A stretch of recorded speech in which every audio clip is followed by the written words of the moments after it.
Speyside, Cragganmore 12, sweet, fruity, floral. Let's check it out.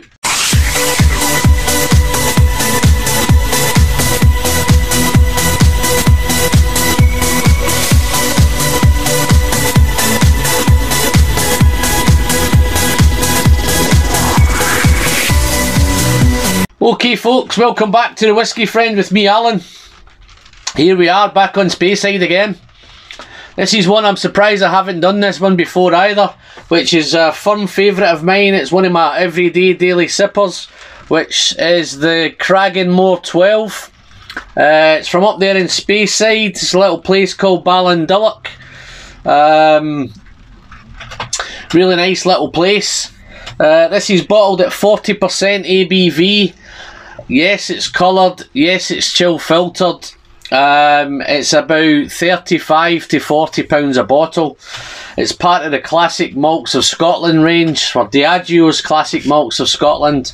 So without any further ado, I'm just going to give this a quick nose, quick taste, give it a score.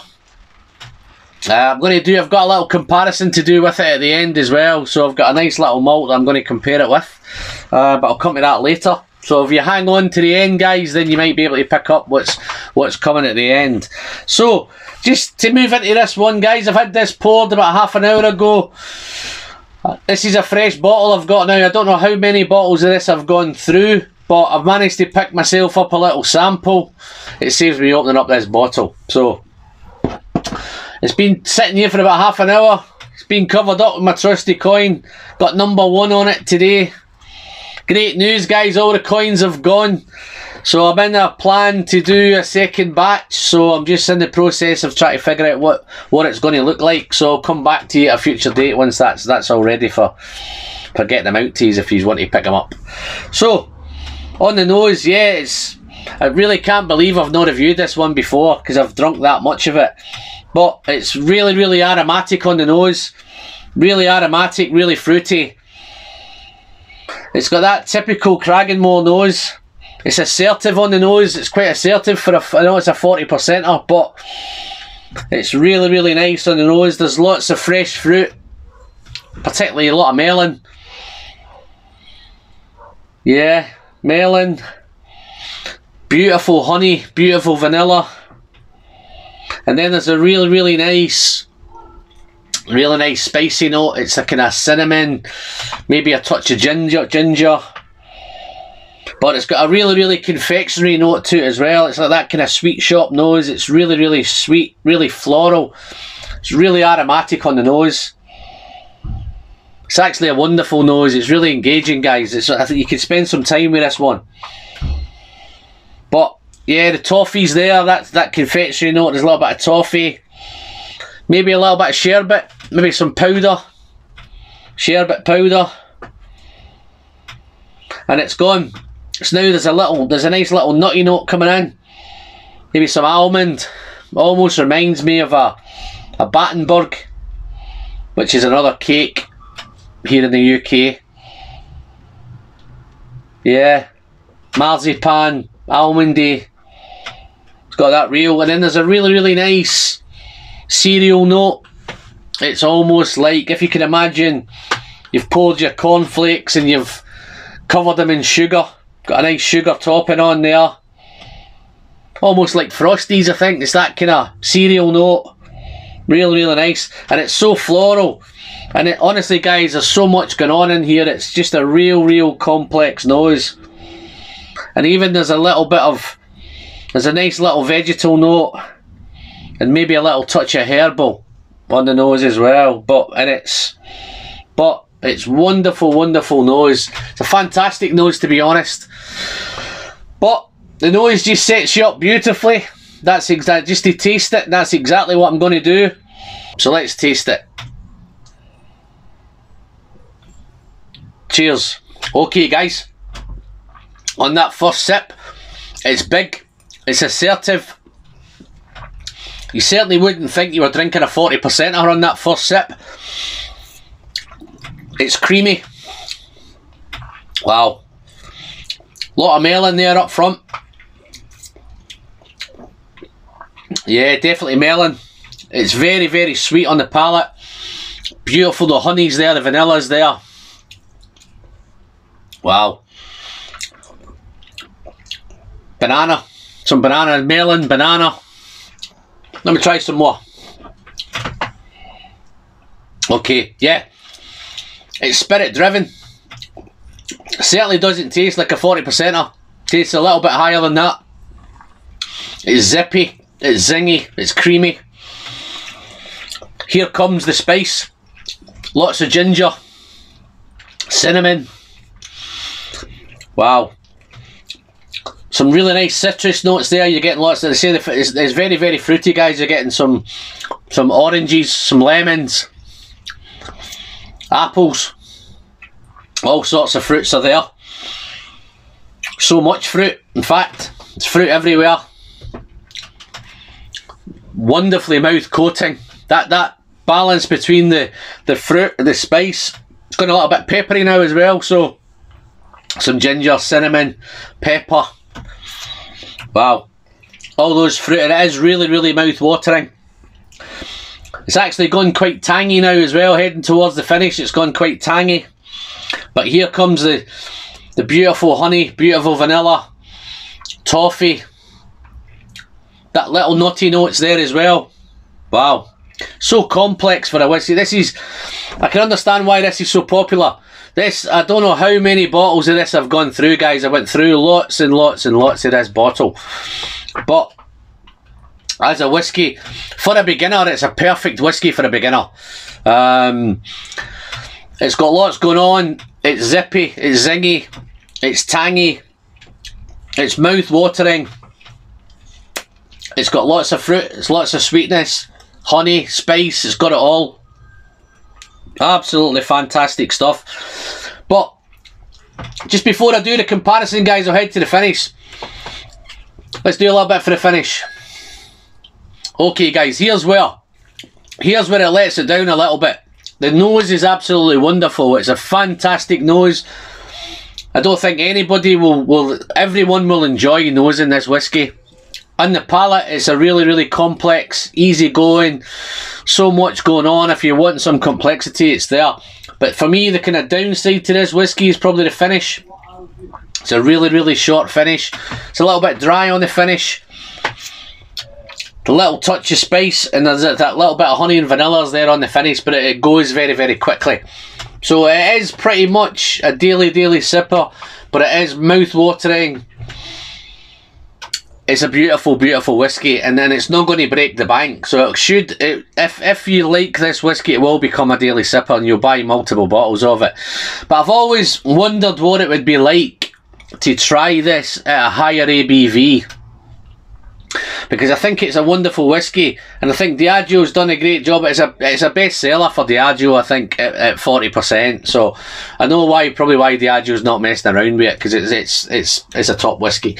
But I did manage to pick up, again, I bought myself another little sample. So I've got a Cragganmore 16, which is this one. So I'll pop this down in a minute. I have managed to pick myself up another Cragganmore, right, which is a distillery bottle. It's a limited edition one, and this is 48% ABV. So I'm going to save that for a rainy day. But I did manage to pick up one of these, which is a little sample. This is a 16-year-old 1999 small batch, and it's from Cadenheads. So I'm presuming the difference with this one, this has been sitting for a while again, and this has been looked after by trusty coin number 64. Colour wise, I think this is, I don't know, I'm not too sure with this, but this looks a wee bit more natural. This through Cadenheads, and I'm presuming it may be, but don't quote me on it. It looks a little bit lighter, but this is at 46% ABV, and it's a little bit older. So I just wanted to compare this and see how they get on. So on the nose, okay, you can tell the Cragganmore character's still in there. It's light, it's crisp, it's assertive, it's fruity. It's exactly the same on the nose of this one. Wow. So I'd be hard pushed to split them blind, because it almost smells identical. So it really, really has that Cragganmore character. The melons are there, The spices there, the toffee's there, the nuts are there. All the bits are there. So I think the noses are very, very comparable. So I'm really, really interested to see what it's like on the palate. So this is exactly what I'm going to do now. So, slange. Wow. There's where it is. The 16 is much spicier. It's still fruity, like the 12, but it's spicier. There's more ginger, there's more cinnamon, lots of white pepper in this one. It's a little bit drier. I don't think it's as sweet, but you certainly know that you've amped it up a bit, and that's exactly what this is like. It's just like the 12 with a wee bit more zip, a wee bit more amp. The 12 tastes a little bit creamier. This is a little bit lighter on the mouthfeel. It's got the zippiness, the tanginess, the extra ABV. The 46% is really letting you know that it's there. It's not as much cereal in the 16. There's a wee bit more cereal in the 12 note. But yeah, they're both equally mouth-watering.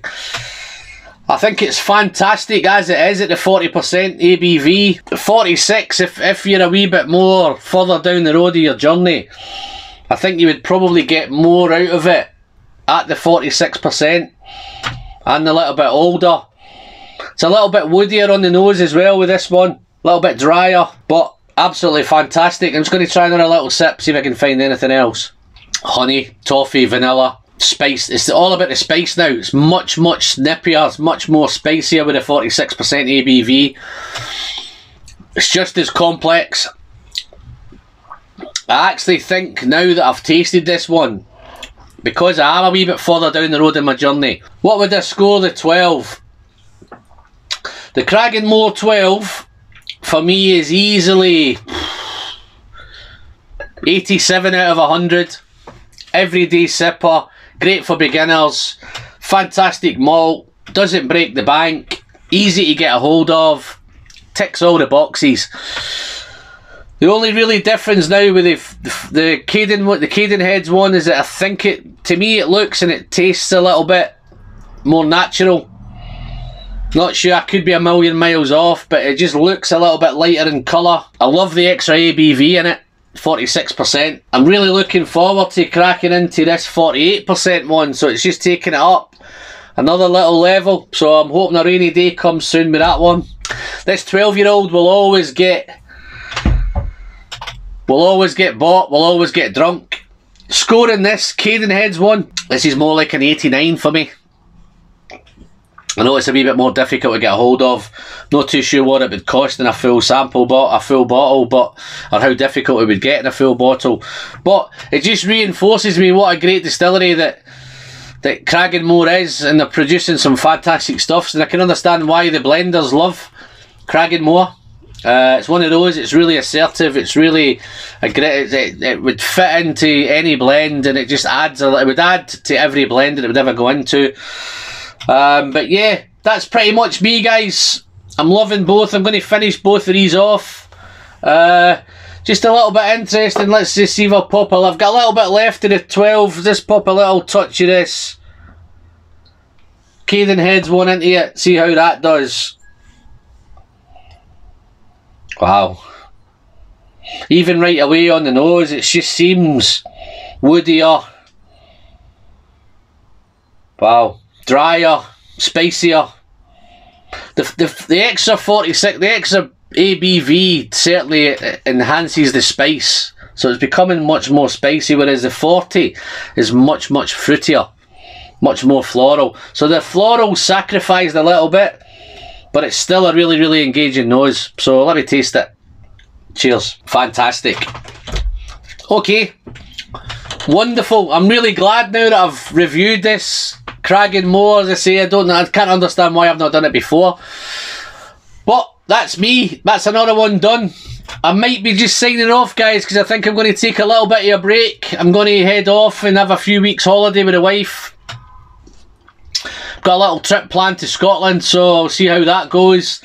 Maybe catch up with you in 2 or 3 weeks. But until then, you can always catch me on Twitter Instagram, Facebook, all the usual social media platforms. Just to reiterate, we're back on Patreon, guys. Feel free, go and have a look. Any support that comes from Patreon goes straight back into buying this stuff. So that's pretty much me. I'm Alan. Until the next time, the only thing left to say is the pleasure is in the sharing, and I'll see you all very, very soon. Thank you. Bye-bye.